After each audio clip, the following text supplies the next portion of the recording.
Love भइलू ओकरे से परेशानी बा जेकरे से लव भइलू ओकरे से परेशानी बा ये सही करम तोहरो लागे खानदानी बा ये सही करम जेकरे से लव कहिनी ओहो के परेशानी बा हमारे कसूर नहीं है ओकरा नियत में बेईमानी बा हमारे कसूर नहीं है ओकरा नियत में बेईमानी बा से बात करी पगली रे पागल हो जा जहिया ना तो हमसे बात करी पगली रे पागल हो जा। बोलू भैया अनुपमा का कोई परीक्षा नहीं ले सकता है गाना कोई बड़ी बात नहीं है सही शारदा सिन्हा जी का जो सभी फैन है ये गाना थोड़ी कोई बड़ी बात है ये तो गाना नॉर्मल है सभी याद करते हैं क्योंकि उनको मानते हैं कि पटना से बैदा बुलाई जय हो ना जई है दुनिया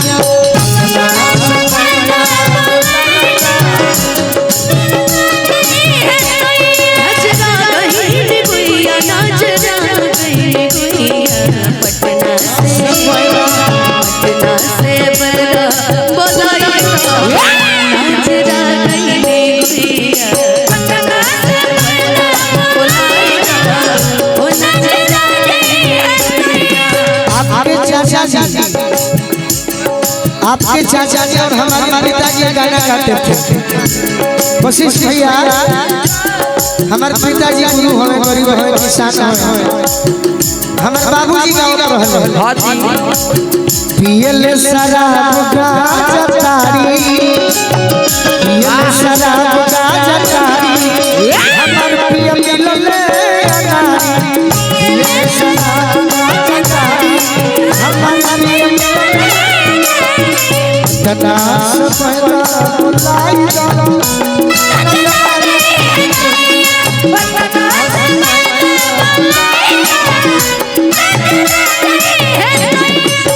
छोटा की ननदिया बनेली नावतिनिया छोटा की बहिनिया बनेली नावतिनिया छोटा की बहिनिया बनेली नावतिनिया अरे ननदो के कबना गदाई दो नजरा गई बिटिया नजरा से बड़ा बनाई दो नजरा गई बिटिया नजरा से बड़ा बुलाई दो नजरा गई बिटिया। आपके चाचा जी एक और गाना गाते थे कौन सा?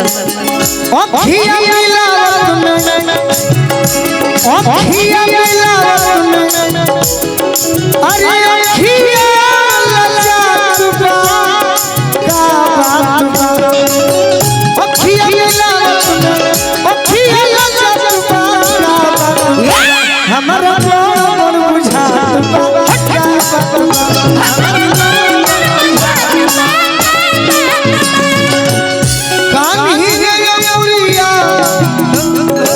कान्हिया मुझे बुझलू कान्हिया मुझे ये है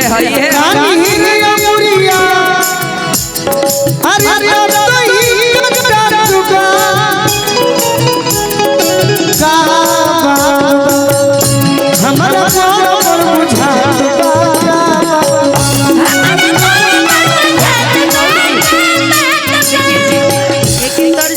कोई सारा गीत चला है गौर की बाई करते खालू तिरंगा गोरिया हो हार के जा खालू तिरंगा गोरिया हो हार के जा बाकी होई होए कमार के बाकी होई होए कमार के एगो गाना से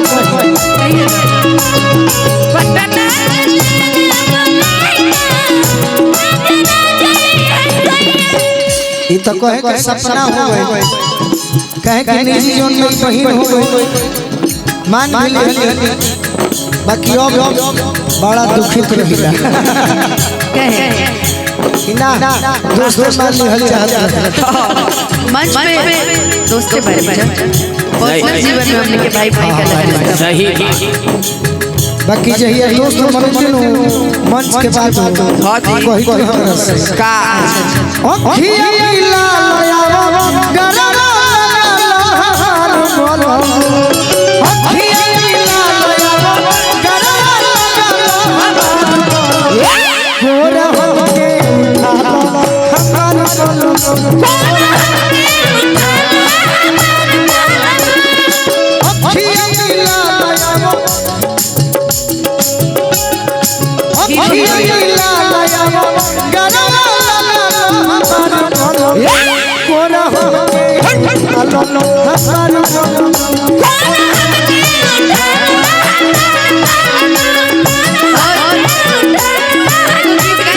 जब से नैना चार हो गए अचके में प्यार हो गए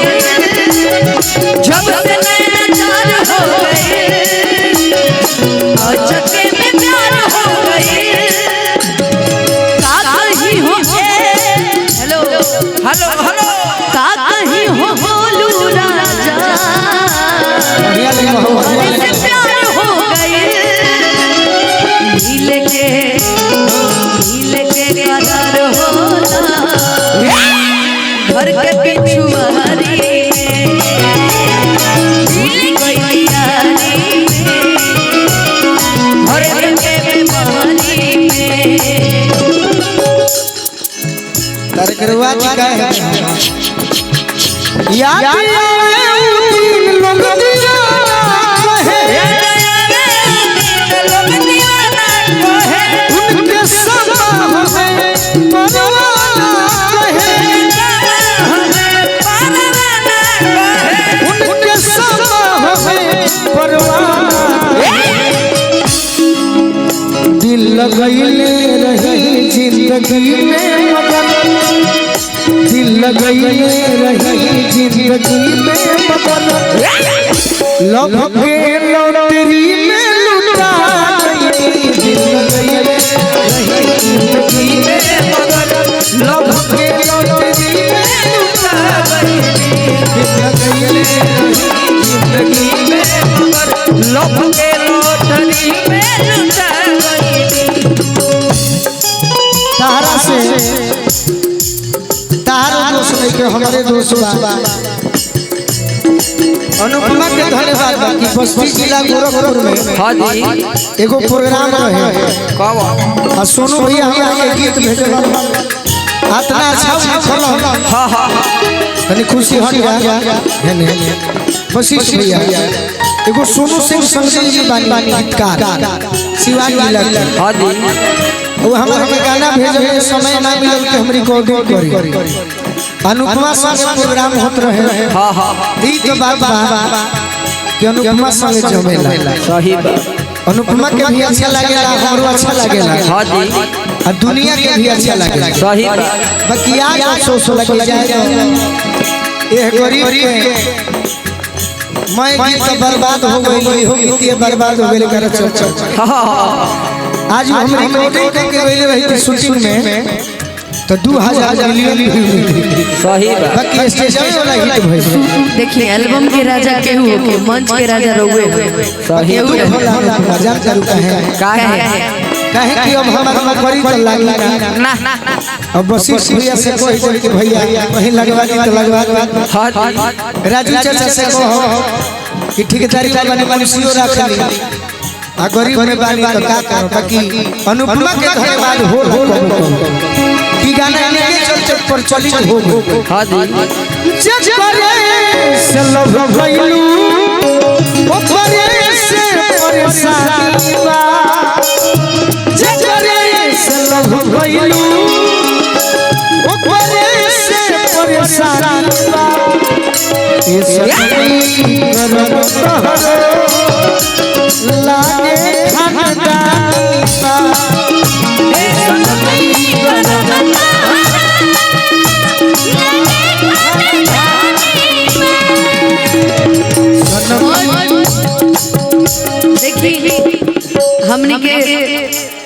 चलत रहे गोलू संग में ही गाना गईनी और हमारी जिम्मेदारी रहे लगी जौन भी गोलू भैया बोले हाँ जी हमने के उनकरा के जवाब देहल जाओ ई मंच के माध्यम से सही तो हम तुरंत हमरा मन में पता नहीं का बाटे कि हम तुरंत अपना मन में एगो लाइन बनाएंगे इनकरा तो संग दिल भैया लिखले रहे लेकिन हमर लाइन राइटर हम खुदे होए हाँ सही जे करे से लब गई ओह के परेशानी बा जे करे से लब गई ओह के परेशानी बा हमारे कसूर नहीं ओकर नियत में बेईमानी बा हमारे कसूर नहीं ओकर नियत में बेईमानी बा बाकी एगो बात बार से पूछत है का सीधी जी वो बुला रहे गोलू भैया आपको गोलू भैया बुला रहे भैया नहीं नवजोत सिंह सीधी लिखे लगा तरह से के करो बनवलू हमिया ये मोरी के करो बनवलू हमिया ये मोरी के करो बनवलू हमिया ये मोरी अरे कहां वाल जाइला हमिया ये मोरी कहां वाल जाइला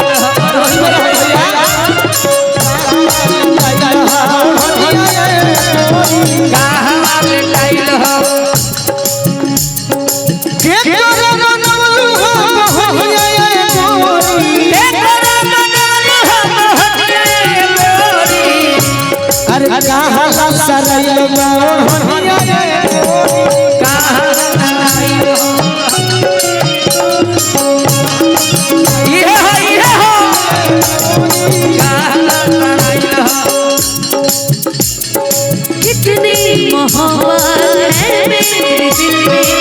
कैसे बताऊं उसे कैसे बताऊं उसे दीवानगी ने पागल किया है कैसे बताऊं उसे कैसे बताऊं उसे बना के उसी ने जरा मेरा सैया हमारे कसूर नहीं है एमे हमारे कसूर नहीं है ई काम कर खानदानी हमारे कसूर नहीं है ओकर नियत में बेईमानी बा कसूर नहीं है ओकर नियत में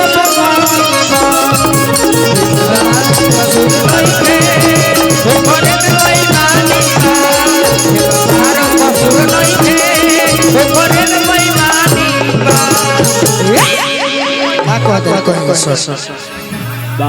ना हम कहे कहते